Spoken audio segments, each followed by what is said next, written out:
Hello everyone, welcome to motivation factory. दोस्तों, काफ़ी सारे लोगों के कमेंट्स आ रहे थे कि भैया ओल्ड राजेंद्र नगर में जाइए और वहाँ जो यूपीएससी एस्पिरेंट्स तैयारी कर रहे हैं उनके साथ वीडियो करिए, उनका कितना बजट हो जाता है, वो कैसे रह रहे हैं, मुखर्जी नगर से कैसे डिफरेंट है ओल्ड राजेंद्र नगर। मैं बता दूं, ओल्ड राजेंद्र नगर में इंग्लिश मीडियम के ज़्यादातर छात्र रहते हैं। यहाँ इंग्लिश मीडियम के जो भी स्टूडेंट्स हैं वो अपनी तैयारी करते हैं। तो आज मैं राजीव भैया के रूम पर आया हूँ, तो इनसे बात करूँगा। आप अपना एजुकेशन बैकग्राउंड बताइए और आप कहाँ से हैं, आप पूरी जर्नी को बताइए। इस बीच आपने क्या क्या किया, आपने बता रहे थे जॉब भी की है, तो वो सारी जर्नी को शुरुआत से बताइए यहाँ तक आप ओल्ड राजेंद्र नगर आने से पहले। सबसे पहले आपको बहुत बहुत धन्यवाद, क्योंकि आप जिस प्रकार से बच्चों का इंटरव्यू लेते हैं और इससे कहीं ना कहीं जो नया बच्चे हैं, जो न्यू स्टूडेंट्स जो यूपीएससी के जर्नी में आना चाहते हैं, उसको कहीं ना कहीं आप इस प्रकार का चीज़ों को चला के आप उनको मोटिवेट करते हो और उनका जो बेसिक आइडिया बहुत लोगों को पता नहीं होता है, उनको आप आसानी से आप उनको प्रोवाइड करते हो। इसके लिए आप बहुत बहुत धन्यवाद के पात्र हैं। जहाँ तक मेरी बात है, मेरा नाम राजीव रंजन कुमार हुआ और मैं बिहार से आता हूँ। बिहार में एक छोटी सी जगह है नवादा ज़िला, और एक गया और नालंदा ज़िला के बीच में आती है, और मैं वहाँ से आता हूँ। मेरा अगर मैं बात करूँ अपनी एजुकेशनल बैकग्राउंड का, तो मैंने बीटेक किया हुआ है। 2017 में मेरा बीटेक हुआ है सावित्रीबाई फुले यूनिवर्सिटी से, और मेरा बीटेक में 54.89% मार्क्स आया है। और मैं बीटेक करने के बाद फिर मैंने 1 साल जॉब किया है पुणे में ही। एक छोटी सी कंपनी थी चाकन में, इलेक्ट्रॉनिक्स कंपनी थी। मेरा बीटेक भी इलेक्ट्रॉनिक्स एंड टेलीकम्युनिकेशन में हुआ था। 1 साल जॉब करने के बाद फिर मैंने जॉब को छोड़ा, क्योंकि जॉब में कहीं ना कहीं मैं अपने आप से खुश नहीं था और मुझे कुछ ना कुछ अलग करने की चाहत थी। तो इसलिए फिर मैंने जॉब को छोड़ने के बाद मैं फिर घर आया और मैंने अपने पेरेंट्स को बोला कि मुझे आगे की पढ़ाई करनी है। लेकिन कहीं ना कहीं लैक ऑफ रिसोर्सेज के कारण उस टाइम पेरेंट्स बोले कि जस्ट मुझे कुछ समय चाहिए। तो फिर मैंने फिर वहाँ से अपने आप को डिसाइड किया कि मुझे आगे क्या करना है। तो मैं फिर पटना आया। फिर पटना में मैंने फिर वहाँ पे मैंने बच्चों को पढ़ाना शुरू किया। मैंने होम ट्यूशन देना शुरू किया 10th क्लास के बच्चों को, 9th को सीबीएसई और आईसीएसई बोर्ड के स्टूडेंट्स को।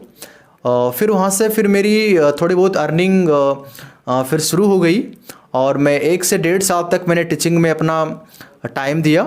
और वहाँ से कहीं ना कहीं मुझे बहुत अच्छा फील हुआ, और कहीं ना कहीं जो मेरी सैलरी थी वो कंपनी से कहीं ना कहीं ज़्यादा थी, और मैं बहुत खुश था कि 4-5 घंटे पढ़ा के मैं अच्छी खासी अर्निंग कर लेता हूँ। तो ये चीज़ मेरे को बहुत कॉन्फिडेंस दी थी। तो अभी आप कब आए यहाँ पर और कब आपने तैयारी स्टार्ट की, और कोचिंग ले रहे हैं आप या फिर सेल्फ स्टडी चल रहा है, ये सारी चीज़ बताइए। एक्चुअली मैं 2 महीने पहले यहाँ पे दिल्ली आया था। जब लॉकडाउन हुआ था, जब कोविड आया था अपने देश में, तो जब लॉकडाउन हुआ था तो उस समय मैं सोच रहा था मुझे आगे क्या करना है। तो मेरे कुछ दोस्तों ने मुझे एडवाइस किया कि आप यूपीएससी का तैयारी कर सकते हैं। मुझे यूपीएससी करना मेरी चाहत तो थी, लेकिन मेरा दिल में कभी नहीं आया था कि मुझे करना है। मुझे लगता था बहुत टफ एग्ज़ाम होती है, इसमें बहुत पैसे खर्च होते हैं, इससे बहुत सारे रिसोर्सेज जाते हैं, तो इससे मैं बहुत डर जाता था। और उसके बाद मैंने फिर सोचा कि मुझे यूपीएससी देना है। तो लॉकडाउन में मैंने फिर प्लानिंग बनाया, फिर मुझे लगा मुझे कहाँ से देना है। फिर मुझे लगा कि मुझे दिल्ली जाना है, तो मैंने फिर डिसाइड किया मुझे दिल्ली जाना है। तो जनवरी महीने में मैं फिर दिल्ली आ गया, और फिर वहाँ से मैंने फिर तैयारी शुरू किया। तो मैं घर पर ही सारा चीज़ों को मैं पूरी रिसर्च कर चुका था, पूरी सिलेबस को पढ़ चुका था, सारे पास्ट के जितने प्रीवियस ईयर क्वेश्चन पेपर थे मैं सबको पढ़ चुका था। मैंने अपना ऑप्शनल को सिलेक्ट मैंने घर पर ही कर लिया था। मेरी ऑप्शनल सोशियोलॉजी है, और मैंने सोशियोलॉजी को काफ़ी सोच समझकर और 1 महीने स्पेंड करने के बाद मैंने सोशियोलॉजी को अपना ऑप्शनल बनाया। और उसके बाद से मैं दिल्ली आया। मैंने घर पर ही डिसाइड कर लिया था कि मुझे जीएस का कोचिंग मुझे नहीं लगाने की ज़रूरत पड़ेगी, क्योंकि मैंने जीएस को पढ़ के देखा। मुझे लगा कि जीएस इज़ वेरी कंफर्टेबल, मैं जीएस में बहुत कंफर्टेबल फील करता हूँ। मुझे टेस्ट लगाने की ज़रूरत पड़ेगी, और मैं जुलाई महीने में मैं जीएस का टेस्ट लगाने वाला हूँ। आप बिहार से हैं आपने बताया, तो काफ़ी सारे स्टूडेंट से मैं मिला हूँ, तो वो बिहार से होने के कारण या फिर वो बिहार से हैं तो वो बताते हैं कि इंग्लिश में उनको प्रॉब्लम होती है। और जैसा कि आप इंग्लिश मीडियम से अपनी तैयारी कर रहे हैं, इंग्लिश मीडियम से आप अपना एग्ज़ाम देंगे, तो आपने ये सारी चीज़ कैसे मैनेज की? इंग्लिश को लेकर आपके भी कुछ प्रॉब्लम्स थे या फिर आपने कैसे इंग्लिश को इम्प्रूव किया, वो सारी चीज़ बताइए। मुझे लगता है कि इस इंटरव्यू का सबसे शानदार क्वेश्चन और सबसे अच्छा क्वेश्चन यही है जो अभी आपने पूछा। जहाँ तक बात है, मेरा स्कूलिंग प्योर हिंदी मीडियम में हुआ था 10th क्लास तक। मुझे इंग्लिश से दूर दूर तक का कोई संबंध नहीं था। लेकिन 10th क्लास के बाद थोड़ा बहुत मुझे इंग्लिश से पाला पड़ा। मतलब 11th-12th में जब मैं गया, उसके बाद जब मैं ग्रेजुएशन में गया तो सब कुछ इंग्लिश हो चुकी थी। तो मैंने इंग्लिश को कभी मतलब सारे बच्चे डर जाते हैं कि मेरी स्कूलिंग हिंदी मीडियम में हुआ है, मैं इंग्लिश मीडियम से कैसे तैयारी करूं। लोग यही सोच के बहुत डर जाते हैं और बहुत घबरा जाते हैं और वो इंग्लिश से बहुत डर जाते हैं। मुझे लगता है कि इंग्लिश सबसे अच्छी लैंग्वेज है। कोई भी लैंग्वेज कभी टफ नहीं होती है। आप उस लैंग्वेज से प्यार करें। जैसे हिंदी में हम लोग इतनी कंफर्टेबल इसलिए होते हैं क्योंकि हम लोगों ने बचपन से हिंदी को इतनी बार सुना होता है। सारी कम्युनिकेशन हम लोग हिंदी में किए होते हैं बचपन से, तो हिंदी हम लोगों के लिए एक बहुत ही ईजी हो जाता है। सेम चीज़ आप इंग्लिश पे अप्लाई कर सकते हैं। इंग्लिश से आप बिल्कुल दूर ना भागे, आप इससे डरे नहीं। आप अपने वीकनेस को आप अपना स्ट्रेंथ बनाएं और इस स्ट्रेंथ को आप अपने एग्जाम में अप्लाई करें। और मुझे लगता है कि आप इंग्लिश से बिल्कुल ना डरें। आप चार चीज़ों पे काम करें। आप पहला चीज़ क्या कर सकते हैं, आप अपने रीडिंग स्किल को बढ़ाएं। आप 1 घंटे प्रतिदिन कुछ भी पढ़ सकते हैं, नोवेल, मैगजीन, कुछ भी आप रीड करने का जो भी आपको शौक हो, आप इंग्लिश को रीड करना सीखें। दूसरा चीज़ आप कर सकते हैं कि आप राइटिंग स्किल, जो भी आप पढ़ते हैं, जो भी आर्टिकल्स आप पढ़ते हैं, आप न्यूज़पेपर से पढ़ सकते होंगे, आप मैगजीन से जो भी आप रीड करते हैं उसको आप लिखने का कोशिश करें अपने शब्दों में। स्टार्टिंग में गलती हो सकती है, स्टार्टिंग में बोरिंग फील होगा, मन करेगा छोड़ दें, बेकार का है, लेकिन आप पेशेंस कभी लूज ना करें। आप यकीन मानिए 1 से 2 महीने अगर आप एक काम करेंगे तो आपको वो चीज़ से बहुत प्यार हो जाएगा। आप तीसरी काम कर सकते हैं कि आप लिसनिंग स्किल को बढ़ा सकते हैं। आप लिसनिंग में जैसे आप राज्यसभा टीवी देख सकते हैं, आप ऑल इंडिया रेडियो, आप उसका ऐप को डाउनलोड करके आप उसको सुन सकते हैं। आप सॉन्ग सुन सकते हैं, लेकिन सॉन्ग्स आपको सुनना है इंग्लिश में, वो भी विद सबटाइटल। आपको जब भी समय मिले संडे को आप इंग्लिश मूवी देख सकते हैं विद सबटाइटल। और जो भी आपको वर्ड मीनिंग नहीं समझ में आए, आप सर्च करें गूगल पे और इससे आपकी वोकैबुलरी आपको एनहेंस हो जाएगी। 4th काम कर सकते हैं कि आप अपनी स्पीकिंग को सुधार सकते हैं।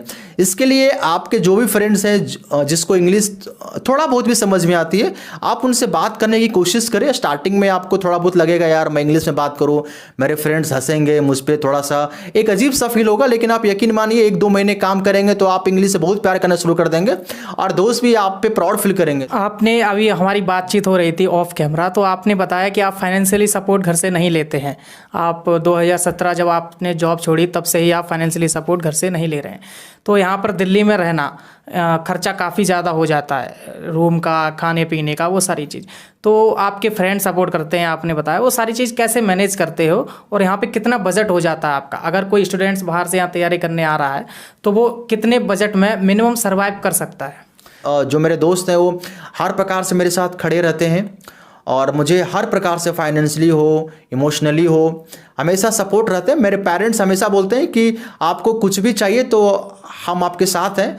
तो मुझे लगता है कि पेरेंट्स को भी ज़्यादा लोड देना सही नहीं है। और पेरेंट्स अभी कैसा, उनका उम्र भी हो चुका है, 60 ईयर्स के मेरे डैड हैं, एक छोटी मोटी फार्मिंग है, तो मुझे लगता है कि डैड को परेशान करना सही नहीं रहे। तो मैं खुद से जो मैं पढ़ाया था पास्ट में, उससे मेरी जो इनकम हुई थी और मेरे जो दोस्त 2-3 दोस्त हैं वो मेरे साथ हमेशा खड़े रहते हैं, फाइनेंशियली भी, इमोशनली भी, और मुझे सपोर्ट करते, राजीव आप अच्छा करो। तो मुझे लगता है कि ये चीज़ मुझे बहुत कॉन्फिडेंस देता है आगे बढ़ने के लिए भी और मुझे पढ़ाई करने के लिए भी, क्योंकि मैं इतना जानता हूँ कि मेरे पास खोने के लिए कुछ भी नहीं है, क्योंकि मेरे पास कुछ भी नहीं है, तो मेरे पास कुछ ऑप्शन नहीं है। तो मैं बहुत मोटिवेट रहता हूँ अपने आप से, क्योंकि मेरे दोस्त मेरे साथ हैं, मेरे पेरेंट्स मेरे साथ हैं और मुझे उन सबका आशीर्वाद प्राप्त है। और मैं इस दुनिया में अपने आप को बहुत लकी महसूस करता हूँ, क्योंकि मुझे लगता है कि आप भगवान से कुछ मांगो या ना मांगो, लेकिन एक चीज़ हर इंसान को भगवान से मांगनी चाहिए कि आपके जीवन में आपके आपके पेरेंट्स के अलावा, आपके फैमिली के अलावा अच्छे दोस्त होना बहुत ज़रूरी है आज के जीवन में। आप बजट के बारे में बताइए थोड़ा, बजट कितना हो जाता है? मेरा बजट 10,000 रुपीज़ में मेरा सब कुछ हो जाता है। जैसे मैं यहाँ पे रूम पे रहता हूँ, मुझे रूम का खर्चा और मेरी खाने के लिए खाने पीने को लेकर मेरी सारे चीज़ों सब मिलाकर 10,000 रुपीज़ में मेरा सब कुछ हो जाता है। तो काफ़ी मतलब राजेंद्र नगर ऐसा एरिया में 10,000 में रहना ये बहुत बड़ी बात होती है, क्योंकि और भी बाकी जो बच्चे हैं उनका जो बजट है 14,000 15,000 चला जाता है, क्योंकि वो लोग मतलब कि बाहर भी खर्च करते होंगे, लाइब्रेरी भी जाते होंगे। लेकिन मेरा बाहर का कुछ भी खर्च नहीं है। जो भी रूम पे मैं खाता हूँ और बनाने के लिए कुक आते हैं, तो मुझे 10,000 रुपीज़ में मुझे सब कुछ हो जाता है। अभी आपके तैयारी के ऊपर बात कर लेते हैं। तो अभी आप तैयारी कर रहे हो, कितना आपका सिलेबस कंप्लीट हो गया है और क्या क्या चीज़ें अभी बाकी हैं करने को? एनसीईआरटी वगैरह ये सारी चीज़ हो गई हैं या फिर करना बाकी है, और आगे की क्या स्ट्रेटजी है, वो सारी चीज़ बताइए।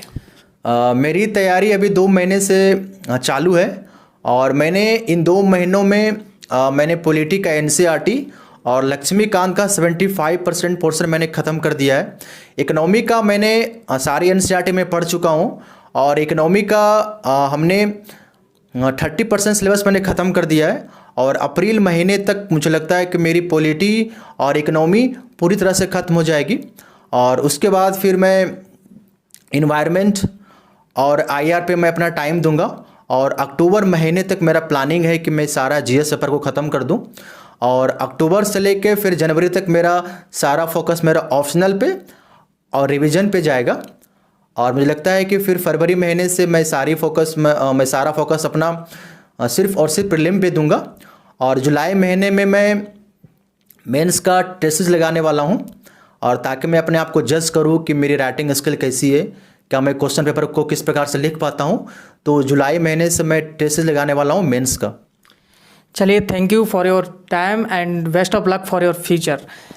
दोस्तों, आपको ये वीडियो पसंद आया होगा, और भैया ने जो भी सारी चीज़ें बताई हैं उनसे आपको हेल्प मिलेगी, नॉलेज मिलेगा। मैं और बात करता, लेकिन भैया का एक अलग एटीट्यूड है। अगर कोई भी बात पूछते हैं तो भैया उस एक क्वेश्चन पे 2 घंटे बोल सकते हैं नॉन स्टॉप। तो आगे मैं बात नहीं कर पाऊंगा क्योंकि वीडियो बहुत लंबा हो जाएगा। काफ़ी अच्छा लगा भैया से मुझे बात करके, काफ़ी मुझे भी नॉलेज मिला। और अगर आपको वीडियो पसंद आया तो वीडियो को लाइक कर देना, और चैनल पर नए हो चैनल को सब्सक्राइब कर लेना। और आपकी जो भी क्वेरीज है आप मुझे इंस्टाग्राम पर मैसेज कर सकते हो। और अगर आप चाहते हो कि भैया से मैं और बात करूँ, भैया के साथ और भी सारी चीज़ डिटेल में शेयर करूँ, तो आप कमेंट कर देना, तो मैं एक और वीडियो बना लूँगा। चलिए दोस्तों, बाय बाय, टेक केयर।